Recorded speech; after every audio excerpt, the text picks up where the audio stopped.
ఒకటి రెండు ప్రామాణికంగా చెప్పుకునే ఎగ్జిట్ పోల్స్ మాత్రం మళ్ళీ ఆపే అధికారంలోకి వస్తుందనేది ఆ రెండు చెప్పిన మాట. ఉదాహరణకి మన దగ్గర తెలుగువాడు కాస్త ఈ ఎగ్జిట్ పోల్స్లో చాలా క్లియర్గా ఉన్న కేకే అక్కడ 39 స్థానాలతో మళ్ళీ ఆప్ అధికారంలోకి వస్తుందని ఆయన చెప్పాడు. ఇంకో సంస్థ కూడా అట్లాగే చెప్పింది.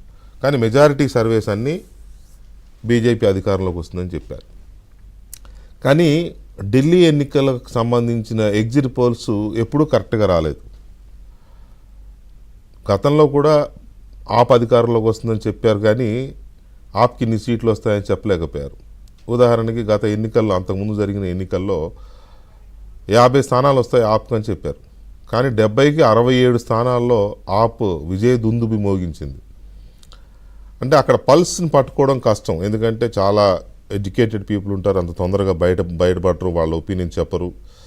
తర్వాత కాస్త కింది స్థాయిలో కూడా ఉద్యోగ వర్గాలే ఉంటారు, మధ్యతరగతి కుటుంబాలు కూడా ఉద్యోగులే ఉంటారు ఆల్మోస్ట్.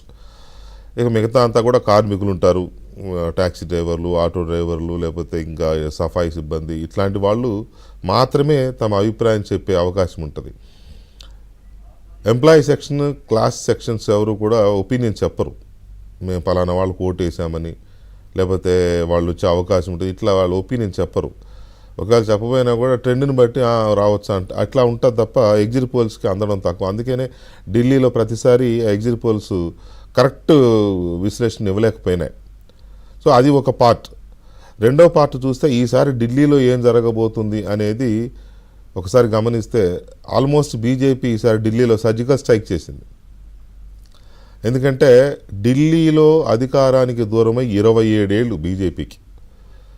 గడిచిన 3 ఎన్నికల్లో దేశమంతటా గెలుస్తూ కేంద్రంలో అధికారాన్ని నిలబెట్టుకుంటున్న మోడీ హయాంలో కూడా ఢిల్లీని కొట్టలేకపోయారు. ఢిల్లీకి ఉన్న ప్రత్యేకత ఏంటంటే అది మన దేశ రాజధాని. కేంద్రంలో అధికారంలో ఉన్న పార్టీయే ఢిల్లీలో కూడా అధికారంలో ఉంటే అది ఆ పార్టీకి మంచిది అవుతుంది, తర్వాత ఢిల్లీకి కూడా మంచిది అవుతుంది, ఎందుకంటే అభివృద్ధి పరంగా. ఇక్కడ ఆమ్ ఆద్మీ పార్టీ అధికారంలో ఉండడం వల్ల ఢిల్లీకి బీజేపీ అనుకున్నన్ని మంచి పనులు చేయడం లేదు, లేదా ఢిల్లీని చిన్నచూపు చూస్తోంది అరవింద్ కేజ్రీవాల్తో ఉన్న వైరం వల్ల అనేది ఒక చర్చ ఉంది. అది కొంత నిజం కూడా.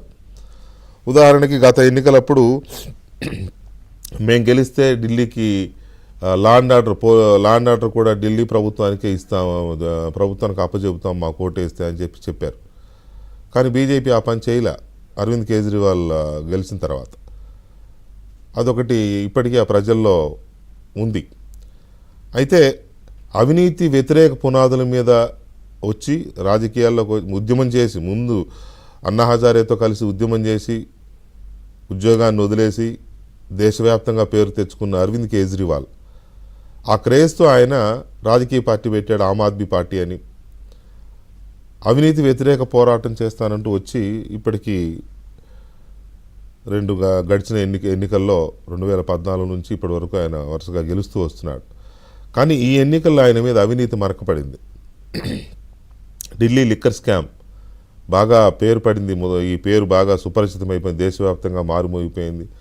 దీంట్లో తెలంగాణకి చెందిన మన బీఆర్ఎస్ ఎమ్మెల్సీ కవిత గారు కావచ్చు, లేకపోతే విజయసాయిరెడ్డి వాళ్ళ బంధువులు కావచ్చు ఏపీ నుంచి, తర్వాత ఇప్పుడు టీడీపీ ఎంపీగా ఉన్న మాగుంట శ్రీనివాసరెడ్డి గారు కావచ్చు, ఇట్లాంటి వాళ్ళు చాలామంది ఆ కేసులో ఇరుక్కున్నారు, జైలుకి వెళ్ళారు కొంతమంది. కవిత గారు అయితే దాదాపు 1 ఇయర్ అనుకుంటా సుమారుగా సబ్జెక్టు కరెక్షన్ జైల్లో ఉన్నారు. ఈ కేసులో ప్రధాన ముద్దాయిగా, ప్రధాన నిందితుడిగా ఉన్న అరవింద్ కేజ్రీవాల్ జైల్లో ఉన్నాడు చాలా కాలం. ఆయన దగ్గర ఉప ముఖ్యమంత్రిగా ఉన్న మనీష్ సిసోడియా జైల్లో ఉన్నాడు చాలా కాలం. వాళ్ళకి బెయిల్ రాయడమే కష్టమైపోయింది. ఎన్నికల ముందు బెయిల్ వచ్చింది. ఆయన జైల్లో ఉన్నప్పుడు ఆతిషి అనే ఆప్ ఎమ్మెల్యేని ఆయన ముఖ్యమంత్రిని చేశాడు, మహిళని. అదొక కొంత కలిసి వచ్చే అంశం. మహిళ ముఖ్యమంత్రిగా ఉండి ఢిల్లీలో కొంత సింపతి గెయిన్ చేశారు. అయితే అరవింద్ కేజ్రీవాల్ అవినీతికి పాల్పడ్డాడు అనేది ఎంతవరకు జనంలో ఉంది, లేదు అరవింద్ కేజ్రీవాల్ని బీజేపీ వేధించింది అనే ఫీలింగ్ ఎంతవరకు ఉంది, సింపతి వేవ్ ఉందా జనంలో, లేక అవినీతికి పాల్పడ్డాడు అని జనం నమ్మారా? ఇది ఒకటి చాలా కీలకమైన అంశం. అయితే కోర్టుల్లో బెయిల్స్ రాకుండా చాలా వేధించిన మాట అయితే అంటే కోర్టులు వేధించాయని అనకూడదు, కానీ బెయిల్ అయితే రాలేదు. దర్యాప్తు సంస్థలు బెయిల్ రాకుండా చాలా అడ్డుపడ్డాయి అరవింద్ కేజ్రీవాల్కి. ఇది జనంలో బాగా చర్చ అయితే ఉన్నది. సో ఓవరాల్గా చూసినప్పుడు ఈ ఎన్నికల్లో వీటితో పాటు బీజేపీకి సహజంగా ఉచిత పథకాలు, ఫ్రీ బీస్ అంటాం కదా, వాటిని విచ్చలవిడిగా ఇవ్వడం బీజేపీ తత్వం కాదు. ఏదో 1-2 ఇవ్వడము అంతే తప్ప ఇష్టం వచ్చినట్టుగా అది ఫ్రీ ఇది ఫ్రీ అని ఆల్ ఫ్రీ హామీలు ఇచ్చే ఇది బీజేపీకి లేదు. కానీ ఈసారి ఢిల్లీ ఎన్నికల్లో పోటీ పడి ఆమ్ ఆద్మీ పార్టీ ఒకటంటే నేను 2 ఇస్తా అని ఇట్లా విచ్చలవిడిగా ఉచిత పథకాలు ప్రకటించేశారు. ఈ ఉచిత పథకాలు ఎవరి పథకాలు ప్రజల్ని ఆకట్టుకున్నాయనేది చాలా కీలకం. పైగా ఢిల్లీ ఎన్నికల గురించి ఎందుకు ఎక్కువ ఆలోచిస్తారంటే ఢిల్లీ దేశ రాజధాని కాబట్టి దీని ప్రభావం దేశమంతా ఉంటుంది ఒకటి. పైగా ఢిల్లీలో ఈ దేశంలో ఉన్న అన్ని భాషల అన్ని రాష్ట్రాల ప్రజలు ఢిల్లీలో ఉంటారు. 1%, 2%, 20%, 30% ఉంటారు. ఉదాహరణకి యూపీ, ఉత్తరప్రదేశ్, ఆ ఢిల్లీలో ఒక భాగం కూడా అది. ఉత్తరప్రదేశ్ ప్రజలు 40 లక్షల మంది ఉన్నారు. 40 లక్షల ఓటర్లు యూపీ వాళ్ళే ఉన్నారు ఢిల్లీలో. అట్లాగే 11% బెంగాలీలు ఉన్నారు, 11% పక్కనున్న పంజాబీలు ఉన్నారు. పంజాబ్లో ఆమ్ ఆద్మీ పార్టీ అధికారంలో ఉంది. ఇట్లా ఆ ఉత్తరాది రాష్ట్రాల వాళ్ళు దాదాపుగా అందరూ ట్యాక్సీ డ్రైవర్లు గానో, కార్మికులు గానో, షాపులు పెట్టుకున్న వాళ్ళు ఎవరో మొత్తం మీద వీళ్ళే ఉంటారు. అదొక మినీ భారత్. సౌత్ నుంచి కూడా మన తెలుగు వాళ్ళు 6 లక్షల మంది ఓటర్లు ఉన్నారు. అందుకనే ఎన్డీఏ తరఫున చంద్రబాబు నాయుడు, రామ్మోహన్ నాయుడు వీళ్ళు కూడా వెళ్ళి ప్రచారం చేశారు బీజేపీని గెలిపించడానికి. తెలంగాణ నుంచి కూడా చాలామంది ఉన్నారు అక్కడ ఓటర్లు.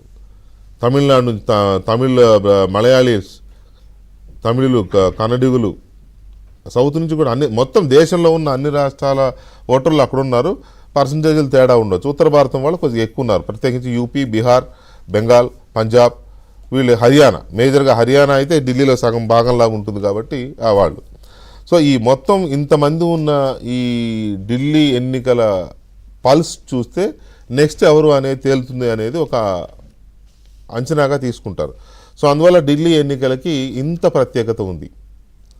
మరి ఏం చేయబోతున్నారు ఈసారి ఢిల్లీ ప్రజలు, ఎవరికి పట్టం కట్టబోతున్నారు?